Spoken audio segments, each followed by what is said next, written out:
Welcome to the Thriving Artist Podcast, where we share strategies and support for artists to thrive. We know that the art world can feel like a lonely place, and we want to provide a network of support, impactful strategies, and an abundance of encouragement to help you grow your authentic art career. We're your hosts. I'm Jamie Smith. And I'm Kaylan Butine, and we are also the co-founders of the Thrive Together Network, a community of female and non-binary identifying artists and artists who are caregivers. We truly believe in community over competition, and we're so glad you're here. Enjoy this episode.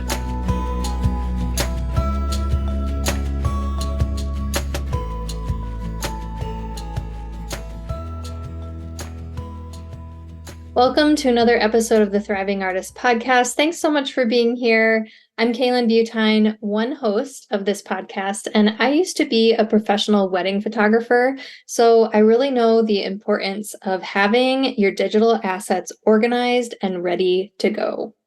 I'm Jamie Smith. I'm your second host, and like many artists I know, I struggle with keeping things organized, but I know this can really slow me down. So this episode we think is really important. It's 5 tips for organizing your digital assets, which can feel a little terrifying, but fear not. This episode is broken down into 5 easy steps or tips, and these are steps that you could start today and make a lot of headway. So our first tip is creating a naming system. And this naming system is what a format is going to be used for your photos, also your digital assets like your CV, your resume, and your artist statement. Yes, and by deciding right now what your naming convention is going to be, you will save yourself a lot of headache later on. If you're listening and you think, I've been making art for 10 years and I don't have this and now I'm totally behind and lost, don't worry, it's something you can start now. Over time, you can edit your older work and use them for things that you might need. But right now, just start with a name system that works for you. We highly recommend having everything you need to know about the work in the title. So this would be your name, the title of the piece, the size, the medium, the date created. And when we say naming system, that's literally what we mean. It means what you actually use to name the file or the photograph of a piece of artwork. So most applications, that you submit to for gallery shows and different things, they'll have a specific way that they want your file named. But if you have them all, kind of organized in one way, then you can make those changes as you apply to the different applications that you might apply to in your future. It will make applications so much easier in the future because you have all the information you need, and then you just need to adjust it for what they're asking you for. But instead of spending time, which I have been there, I'm sure you have too, is tracking down, when was this piece done? Going to your website, trying to put it all together. This is all right there in the file name. So you're going to open up your images and they're all going to be listed in that way. For other digital assets like artist statements or resumes, I highly suggest putting full name, the title of what it is, so artist statement, and then the date it was created. So it's really good to have multiple iterations of an artist statement, and that's going to change over time. And I think it's really worthwhile to keep variations of it, and especially just to look back and think of how far your work has come and what has changed is really important. So tip number 2, we have our naming system, and now we're going to move in to create your process. So what we mean by this is literally just the way that you personally are going to save, store, and organize your files. So you can do this on an external drive or a cloud-based system, or there's softwares like Artwork Archive, and that is actually an inventory software that holds all of that for you in a cloud system. And this is how are you going to download these original photos, how are you going to edit them and organize them and keep them stored so that you have them ready for your website, other applications, and just Instagram, wherever you're sending them. You could decide that you want to save them in folders by the series name. You could do by the year that they were created. Whatever you decide is totally fine, but we highly suggest you kind of map this out on paper. You could even have a sticky note on your computer so that you have a map to start and you don't forget, oh, I thought I was going to do it this way, but now it's this way. It's just making sure that you have a process you want to follow.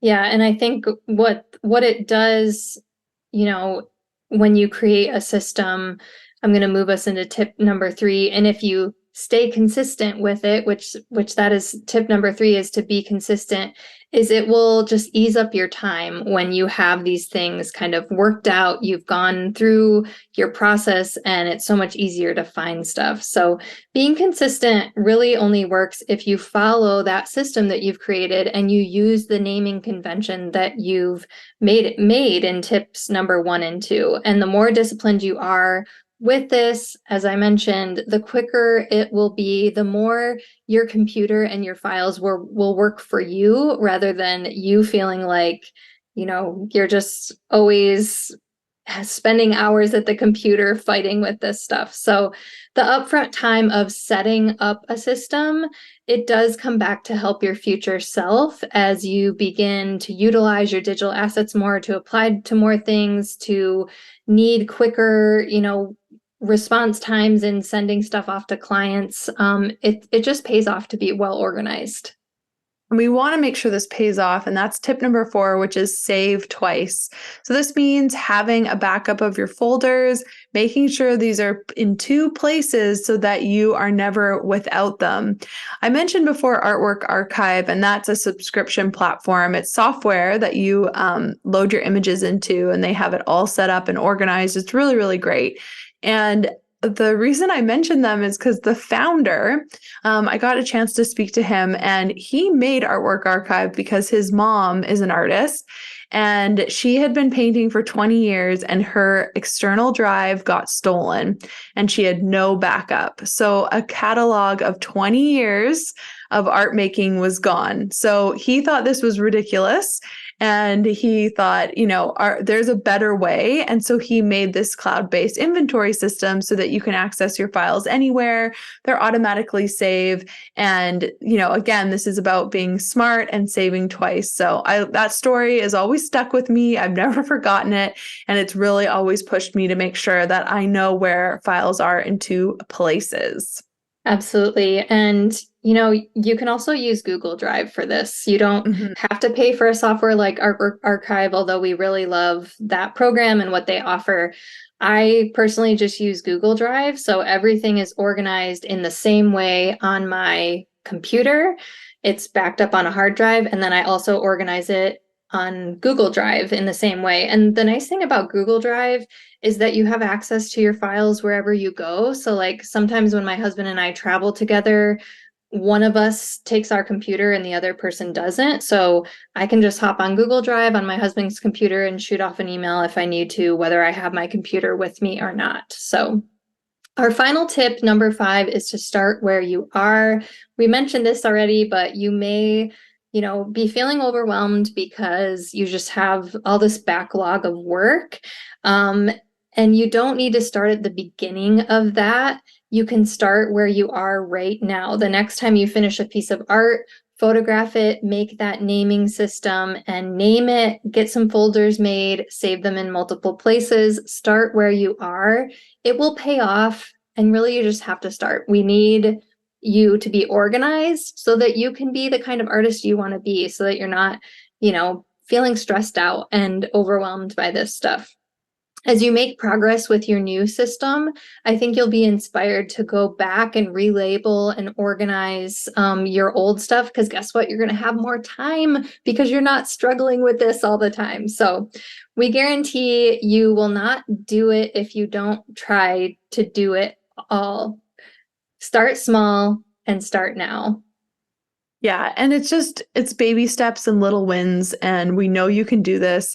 We are spending this whole month on Tuesdays at Art and Tea on the Thrive Together Network, and we're doing these little organizational sessions, and it's time together. So if you're feeling that you want to do this, but you don't want to do it alone, you can join us. You can find all that information at thrivetogethernetwork.com. As always, Kaylan and I are here for you. We are cheering you on, and we believe in the work that you are doing as thriving artists.